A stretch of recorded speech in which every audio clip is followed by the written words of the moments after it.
The OG Roblox games have returned and have reached over millions of players once again. For years, we have watched the front page change from what we once knew Roblox to what some would even say as Slop. 4 years ago, we would have seen games such as Murder Mystery 2, Disaster Survival, or other games on the platform. But after 4 years, it has turned into multiple games that people would say are awful. However, recently, that has changed as 3 of the biggest Roblox games in the past just suddenly got revived. In this video, I'm going to be telling you guys about the return of OG Roblox as recent news has shocked a lot of players. And you should watch until the very end because the revival of these 3 games may be because of one specific reason. But before that, hey, I am Hundy and I want to ask you watching this video right now to subscribe. It would help me out a ton as I'm trying to reach 10,000 subscribers. And since you're already on this video, why not just give it a like down below as well? And anyways, let's get back into the video. If you look inside the current Roblox game page, a lot has changed in the past few days, especially with the current drama regarding Dubig in my last video. Although many people are now seeing that now Dubig has left, we are seeing a brand new era of Roblox that brought back many of the OG Roblox games that many players loved. One of those games would be Bee Swarm Simulator. Bee Swarm Simulator launched in early 2018 by ONETT, a solo developer who worked on his own as he tried to get a team in the past. However, he just said it never worked out, so he just decided to work on the game alone. Bee Swarm isn't just any ordinary clicking simulator back in 2018, especially since during that time, many players loved simulators like the OG Bubblegum Sim and Weightlifting Simulator. The rise of Bee Swarm Simulator was all because it was different from your old generic gambling games. Specifically, the game was a horrendous grind that would take you months to complete, or even years if you were just not actively playing the game as much as possible. You start with a basic bee and you go all the way up to mythic bees, which would roughly take months of grinding, let alone upgrade them to gifted mythic bees. By 2019, it was one of the largest games on the platform. Sure, at the time, 30 to 50,000 players wasn't a lot. However, it was enough to bring you to one of the top 5 games on the platform. They had so much players since everyone was trying to perfect their hives, either white, blue, or red, and by then, the game just kept growing larger. However, of course, as the years go by, the downfall of Bee Swarm Simulator began. It didn't die because of bad reputation like Grow a Garden or any other game. The game was dying because there were no updates, and even if there were, many players were actually mad, calling it outright trash.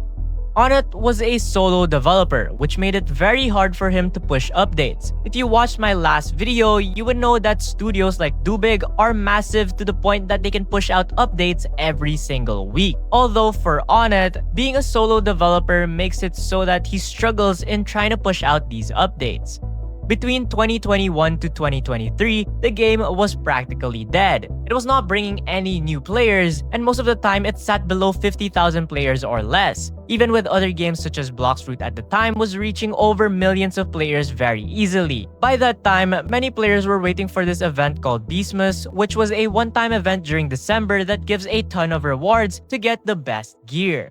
When Beastmas would end up getting delayed, everyone complained, saying that if it was delayed, they might as well have just discontinued the game. Not only that, but since players were feeling disappointed, the player count would drop so low to the point that by 2023, it had under 10,000 players.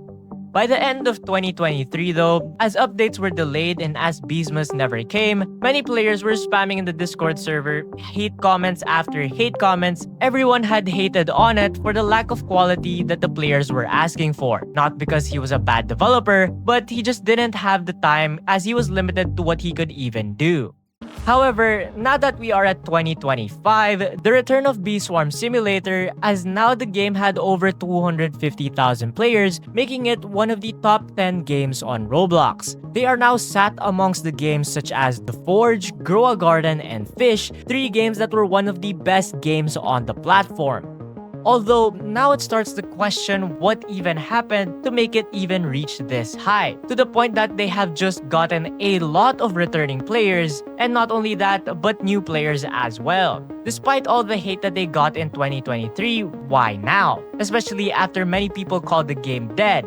Well, it was because this update was just the biggest update of the game ever since 2020. ONETT and the new Beastmas that he just launched was from every recommendation from the community. They implemented the new blooms, which is a brand new mechanic that many players wanted to have and grind for. Not only that, but there are new decoration quests, packs, and other more that would be the perfect time to grind right now for Beastmas.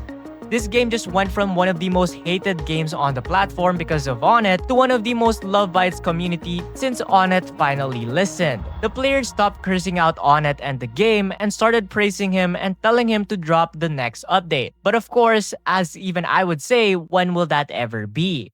However, the next game to experience a comeback would be Murder Mystery 2, but before we even talk about their great comeback from 30,000 players to 355,000 players, we have to talk about the downfall of Murder Mystery 2.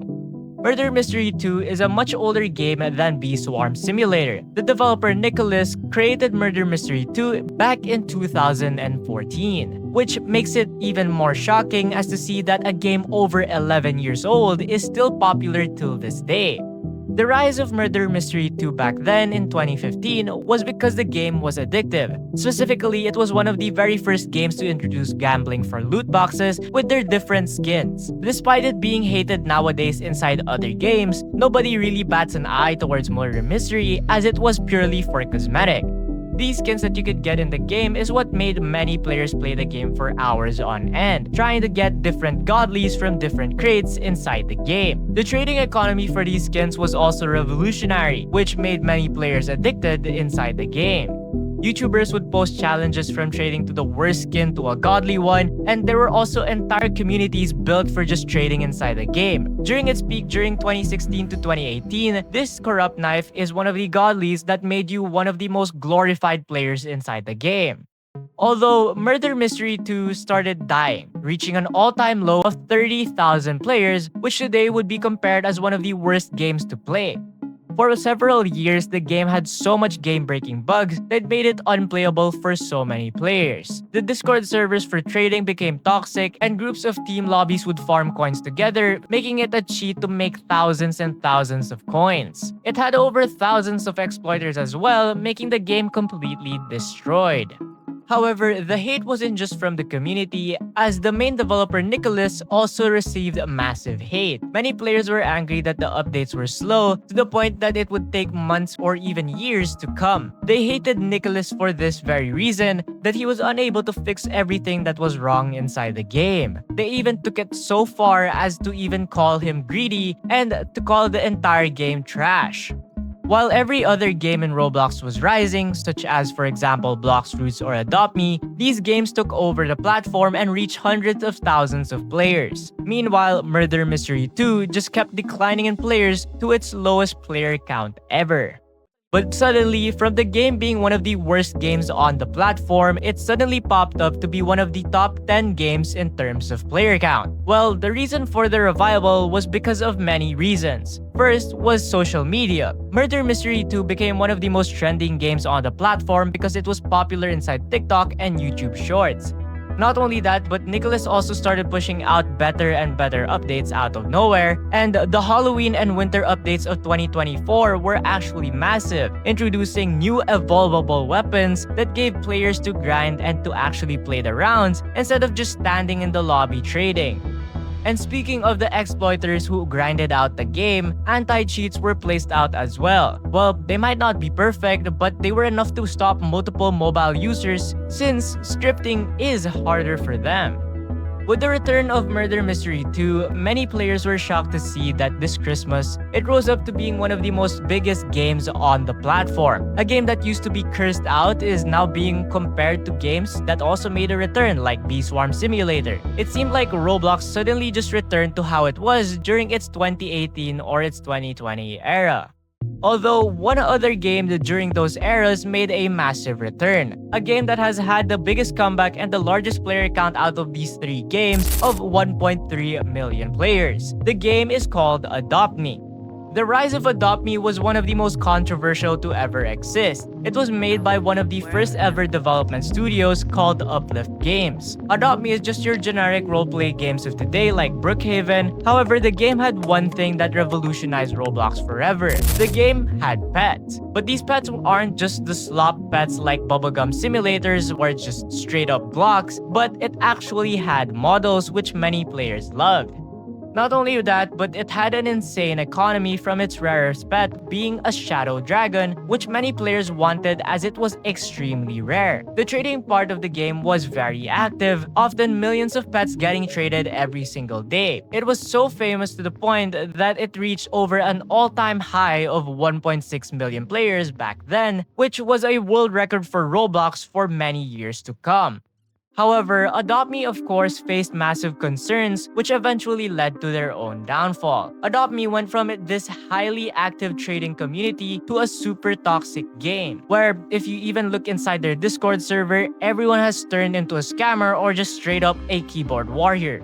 Highly valued pets like the Shadow Dragon or the Frost Dragon was the main point of these scams. Everyone who played this game was so toxic that every player started cursing out each other, and with some even scamming them for real-life money.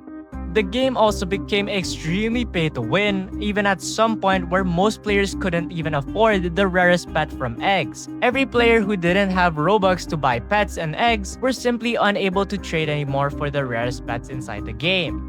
The game's reputation did plummet as YouTubers were also making documentaries saying that the game was straight up predatory. It teaches kids how to scam or even to get scammed. The player count did stabilize and was no longer the undisputed number one every single day. The community felt fractured between those who just wanted to play roleplay and those who treated the pet values like a straight up stock market.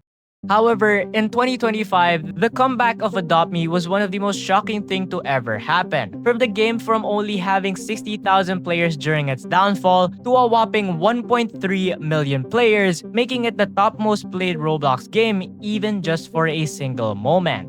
Uplift Games stopped adding as much pets and as much items, and they started to add more content into their game, and they introduced more tasks, more weathers, and the best part of it was it gave a bigger map expansion like the desert and the mountains to give players more to explore. The recent updates have been more about the quality of life and player safety, with better trade safety features and more transparent value systems. By listening to the players and mass banning scammers and toxic players, many players had returned to the game, reaching it to its 1.3 million player count. They also added a bunch of games that players missed out back into the gingerbread shop, and also made a lot of pets accessible and easy to get so that many players can get back into trading. Adopt Me managed to pull back its entire player base back to make it to reach its top 1 in the Roblox platform. Well, just for a moment. The game went from this toxic fan base filled with hatred from one another to its old roleplay genre back in 2020 during its prime.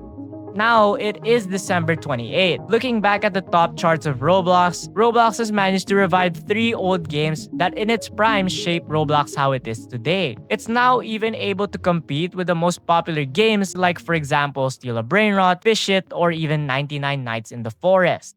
As soon as players started to notice the return of these games, it did spread everywhere, especially inside Discord servers. Roblox players said that Roblox is revived, that the downfall of Roblox Slop content has already begun. Some even said that Roblox is turning for the better for once, especially since most of its old players came back. However, some players also did wonder, how did this even happen? And well, you see, if you've been watching my last few videos, you would know that Dubig has been awfully silent. No new games, no new pay-to-win gambling, and no other slop games rising in the platform. You see, one of the reasons many players feel that these games suddenly got revived was because of the downfall of all of these slop games that they had. Not only that, but the downfalls of Grow a Garden, Plants vs. Brainrots, and other games make it so that players who used to play these old games would start playing them again. The downfall of Slop games has opened one of the best Christmas presents of all time, and the return of all of these OG games, and most likely the return of some other more given the chance and the right development. These games are nostalgic, and not only that, they are of more quality than just regular pet gambling simulators like Bubblegum Sim or Grow a Garden. From Roblox Slop content being hated by every Roblox player, to now they are celebrating on the downfall of all of these Slop games and the return of some old Roblox games. Not only that, but those games that just got revived are one of the most loved ones in the platform, especially since we used to play those back when we were 15 or somewhere around that age. But anyways, this has been the story of the return of OG Roblox games, and this is Hundi, and until the next video, goodbye!